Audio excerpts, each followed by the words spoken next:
Olá, investidores! Sejam bem-vindos a mais um vídeo do nosso Panorama Matinal. Aqui você fica sabendo tudo o que está acontecendo no Brasil e no mundo. E, é claro, tudo que está afetando o preço das suas commodities, sejam elas soja, milho ou trigo.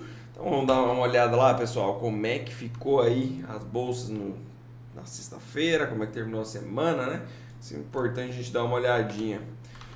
Então, a princípio, vamos dar uma olhada pelo petróleo. O petróleo fechou a semana passada com uma alta de 2,57%. A gente viu as commodities em Chicago caírem bem, né? A gente tem aí o farelo de soja caindo 3,53%, a soja mesmo em grão caindo 0,61% e o farelo 2,28%. Eu falei do farelo antes, mas é o óleo, né? O óleo caiu 3,53% e o farelo caiu 2,28%. Tá, então quedas bem expressivas aí para o complexo da soja. A gente viu quedas também para o trigo caiu bastante, 6,33%, caiu na semana passada, e o milho caiu também uma paulada, caiu 2,91%, e vem aí para as mínimas, né? Olhe para trás lá onde que a gente teve a negociação dos preços nesses níveis apenas lá em dezembro de 2020, tá? Então, preços bem baixos mesmo para o milho. E a princípio aqui abre espaço para voltar lá para as mínimas de 2020, tá? Seria lá na casa dos 3 dólares por bushel. É um número ousado, bastante ousado. Não necessariamente vai lá, mas é um caminho possível para o grão, tá? Mas realmente é um bem baixo. Como que o preço pode chegar lá de uma forma mais factível?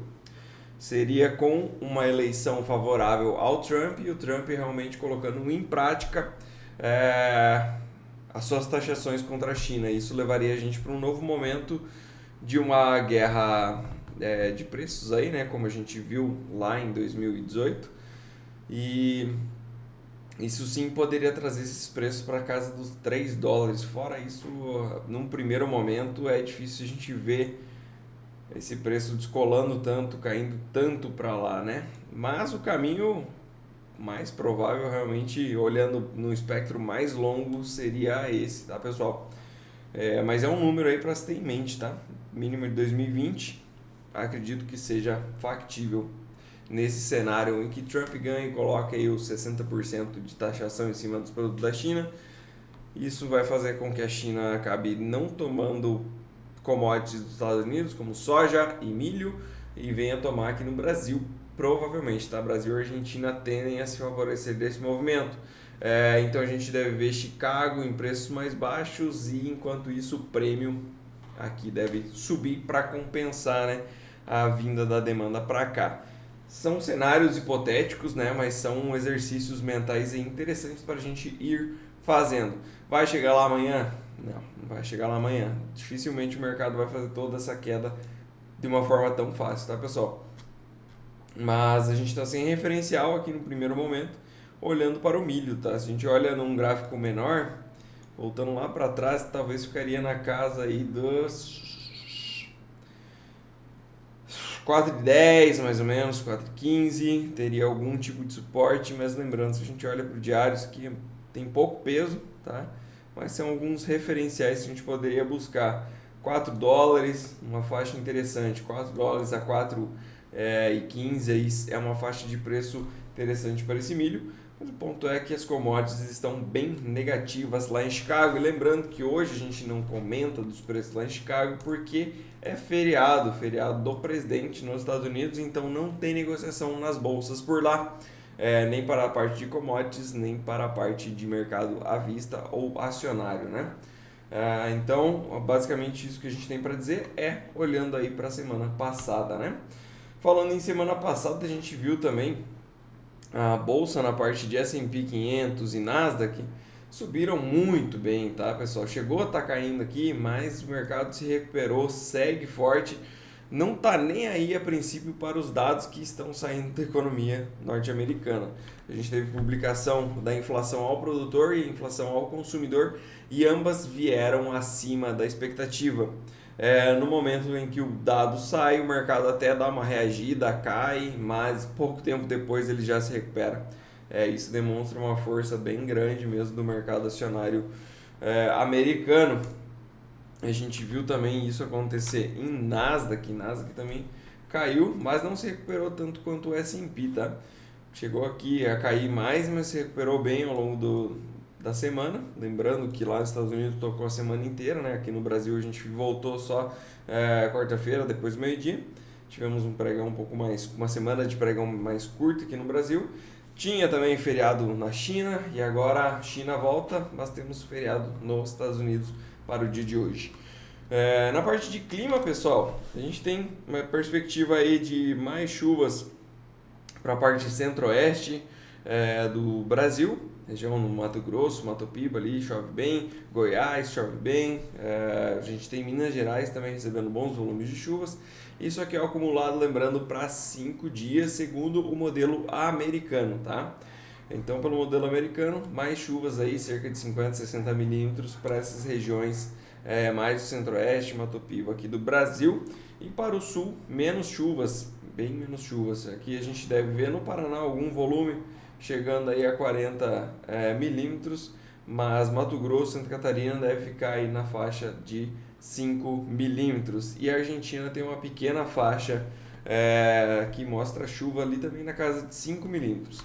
Agora, no modelo europeu, a gente já tem um volume de chuvas um pouco mais interessante, né? A gente vê basicamente todo o mapa aqui da América do Sul completo com alguma cor, né? Então, no mínimo 5 milímetros aí de chuvas para praticamente toda a Argentina, segundo o modelo europeu. O mesmo se estende aí para a parte do Rio Grande do Sul. Paraguai também deve receber cerca de 5 milímetros, de novo, acumulado para 5 dias, segundo o modelo europeu. E mais chuvas ali para a parte do centro-oeste, tá? As chuvas, eles concordam, os dois modelos concordam que lá deve chover bastante. Cerca de 50 milímetros, e algumas regiões pelo modelo europeu mostram até mais de 100 milímetros para esse acumulado dos próximos 5 dias. Então, bem interessante aqui os mapas climáticos. E a princípio deve fazer menos calor também, o que ajuda ao cultivo das plantações. Olhando para a parte de bolsas, pessoal, comentei com vocês. China voltou do seu feriado. Então temos aí hoje um referencial de Xangai, subiu 1,56%, uma alta tímida. Alguns reportes lá da China, pessoal, basicamente os primeiros números que vieram dizem que sim, o chinês ele viajou mais, mas ele continua ainda muito reticente em gastar, está procurando, está sendo mais mão de vaca. Esse que é o ponto. Está segurando mais a economia, por quê? Porque lá o desemprego está muito alto, eles não estão acreditando muito na capacidade do governo de restabelecer a economia, então eles acabam sendo mais reticentes em gastar o seu dinheiro, então eles seguram um pouco mais. Então viajaram mais sim, mas gastaram menos em sua viagem. O povo chinês ele era muito conhecido por gastar com artigos de luxo, então ia para Paris, enfim, comprava muitos artigos de marca mesmo.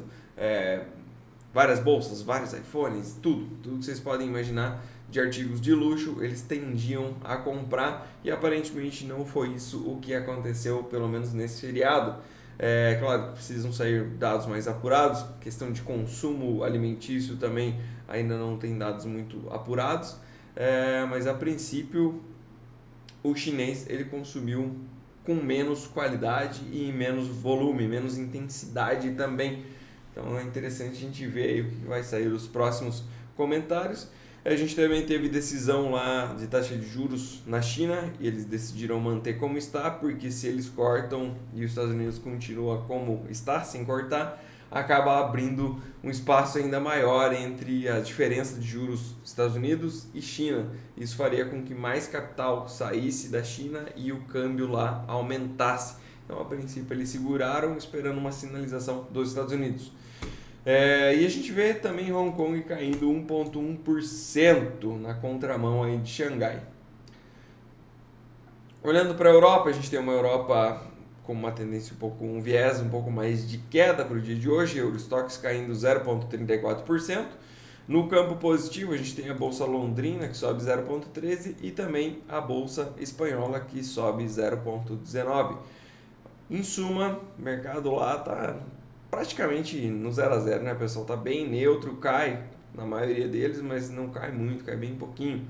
Então isso aqui pode virar ao longo do dia. E lembrando que a gente não tem o referencial dos Estados Unidos, que é a maior bolsa do mundo e, querendo ou não, dá o tom aí para as bolsas ao redor do globo, né? Então hoje um dia mais de paciência. Para a parte de futuros, não temos bolsa por lá, né? Dólar é um pouco mais fraco, mas também muito próximo da estabilidade, cai 0,06 contra as principais moedas do globo, e temos o dólar um pouco mais forte contra países emergentes, mas de novo, sem Estados Unidos hoje, difícil a gente ver alguns movimentos muito brutos aqui, né? Na parte de commodities não agrícolas, a gente tem o minério de ferro caindo 0,52% após a volta do feriado na China, e temos aí o petróleo caindo 0,66%. Em agenda, pessoal, segunda-feira, como é de costume, não tem nada relevante a ser publicado. Então hoje a gente pode esperar aí por um dia mais truncado, um dia mais difícil, mais morno, né? E também mais sem graça, sem grandes volatilidades. E desejo a todos uma ótima semana, um grande abraço, não esqueçam de deixar o seu like, compartilhar esse vídeo e, é claro, ativar o seu sininho para receber a notificação sempre que publicarmos algo novo neste canal. Nos vemos novamente amanhã, um grande abraço!